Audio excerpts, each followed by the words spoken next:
Hi, chào tất cả các bạn. Chào mừng tất cả các bạn đã quay lại kênh của mình ha. Thì hôm nay có được mớ hàng nữa ở đây các bạn. Thì các bạn nào xem video nhớ nếu cần thì cứ liên hệ với mình ha.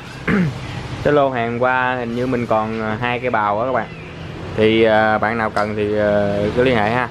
Rồi ok. Cây đầu tiên luôn ha. Cây đầu tiên con mài Toshiba nha các bạn. Con này khá to các bạn ơi. Con này khá to. Con này cái công suất nó 215W nha các bạn. Đó, 215W. Điện 100V ha. Nó cái dòng tua nó là 3000 sạc 3600 vòng trên phút nha. Lưỡi nó tấc rưỡi nha các bạn. Cái thương hiệu Toshiba. Cái model là BG150 nha các bạn. Con này thì hai cái đá nó ghin. Hai đá ghin nha, cái đá này thì nó hơi bị nghiêng nghiêng xíu nè. Đó. Ok, bây giờ mình sẽ test thử điện cho bạn xem.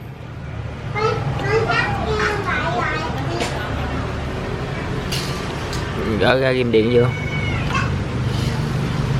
Thì cái con này mình báo giá con này giá 1,3 triệu chưa bao gồm ship nha các bạn. Nên bật máy cho bạn xem. Con này 215W nên cực kỳ khỏe nha các bạn. Này bạn nào về xài là khỏi chê luôn ha. Cực kỳ khỏe. Cái thân nó thân nhôm hết nên rất là chắc chắn và chạy cũng cực kỳ êm ha. Rồi ok, đó là con đầu tiên. Rồi tiếp theo một con máy mài mini ha. Máy mài mini, một bên là đầu đá này nhuyễn, rất là nhuyễn các bạn. Cái này chắc nghi mài kìm kéo rất là ok nè. Rồi bên đây là một miếng bánh nỉ nha các bạn. Bánh nỉ cái này mình để đánh bóng đánh đồ các bạn. Đó, thì con này thì rất là đẹp. Này cái model nó đây các bạn. RGM 90BSC ha. Đó. Power Sonic, thương hiệu Power Sonic. Cái thông số nó đây. Power Sonic ha. Cái điện nó xài điện 100V 1.5 Ah. Cái này made in Taiwan ha các bạn. Cái này cái công suất của nó là chỉ 90W thôi các bạn. Nhỏ xíu à, 90W. Đó. Giờ mình sẽ ghim điện cho bạn xem. Nè, khi đi qua đây ghim luôn. Máy mài nó chạy tới giờ còn chạy nè các bạn. Mình nói cái máy mài này nặng lắm nha bạn. Cái máy này mài này 11 kg á. Rồi ok, test thử con này cho bạn xem nha. Đó. Nó nhỏ nhưng nó chạy cực kỳ nhanh các bạn. Ở đây có gì test thử. Bên đây đá nè, chạy cực kỳ im luôn. Bạn thấy không? Này để đánh bóng đánh rồi nè. Đó.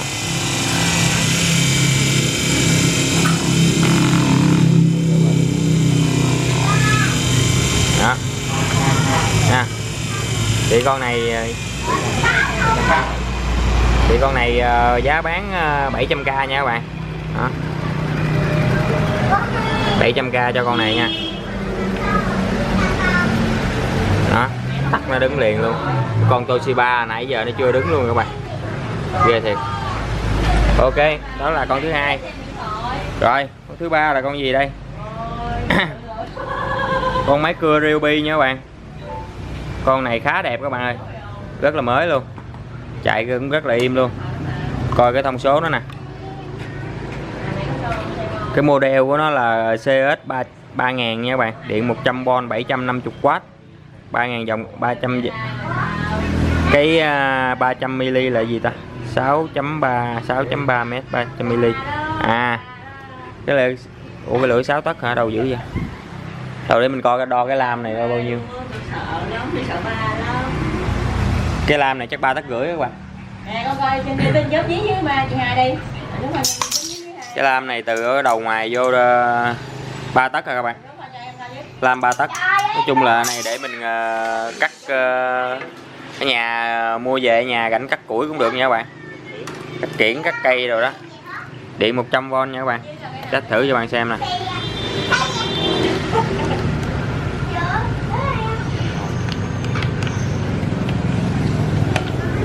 Bóp chưa?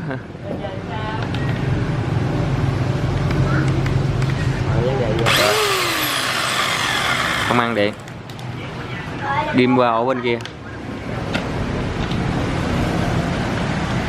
Cái ổ đó không ăn điện, bữa nào thay cái ổ đó.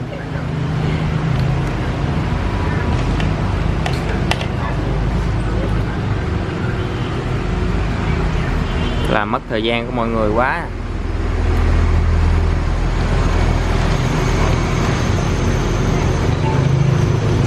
Nhắn cái nút vô, nhắn cái nút vô đó.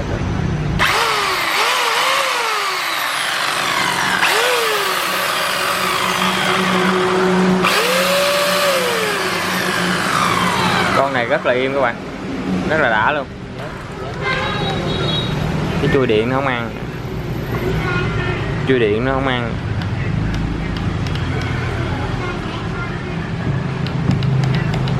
Ok, để mình coi lại con này ha. Để mình coi lại con này, cái chui điện nó không ăn các bạn. 500. Hai cái con này bạn nào mua thì giá 500 nha các bạn. Đó. Mình sẽ coi điện lại đàng hoàng cho các bạn nha. Ok, kết thúc con này.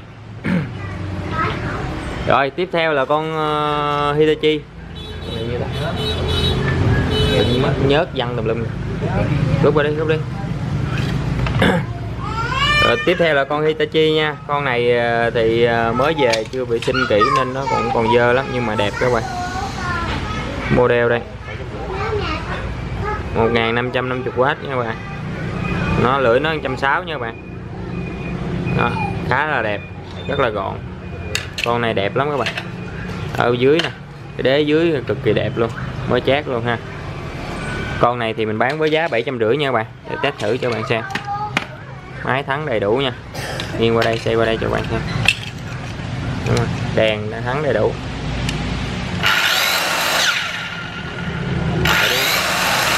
Chạy cực kỳ êm nha các bạn.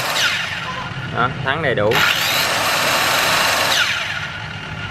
Đó, con này thì lưỡi nó cũng còn lưỡi zin của Hitachi luôn nha các bạn. Lưỡi đầy đủ không mẻ găng nào nha. Cái lưỡi zin ở ngoài nó hơi xét nhưng mà của Hitachi luôn các bạn. Rồi mình coi lưỡi thì cũng rất là ok. Đó, con này giá 750 nha các bạn. Rồi ok. Còn con bắn vít. Ủa con khoan chứ, khoan Ryobi. Con này cũng mới về, thân máy vỏ pin 500 nha các bạn. Con này có đèn led nha, đèn led. Con này còn chạy luôn á, chạy đó cũng ok nhưng mà chiều giờ bấm biết rồi nó hết pin luôn rồi. Thì con này mình bao chạy đầy đủ chức năng nha, 500 nha. Rồi con cuối cùng là con máy thổi nha, Makita. Con này mới về chiều, có cái mỏ nha các bạn, dây cũng khá dài. Con này 500 luôn nha các bạn. Test thử. Ghim điện test thử cho bạn xem.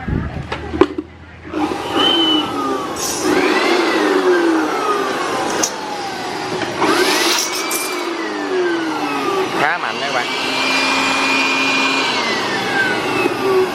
Con này thì có điều tốc ở dưới cái tay dặn nha các bạn. Cái núm dặn này có điều tốc dưới đây nha. Đó.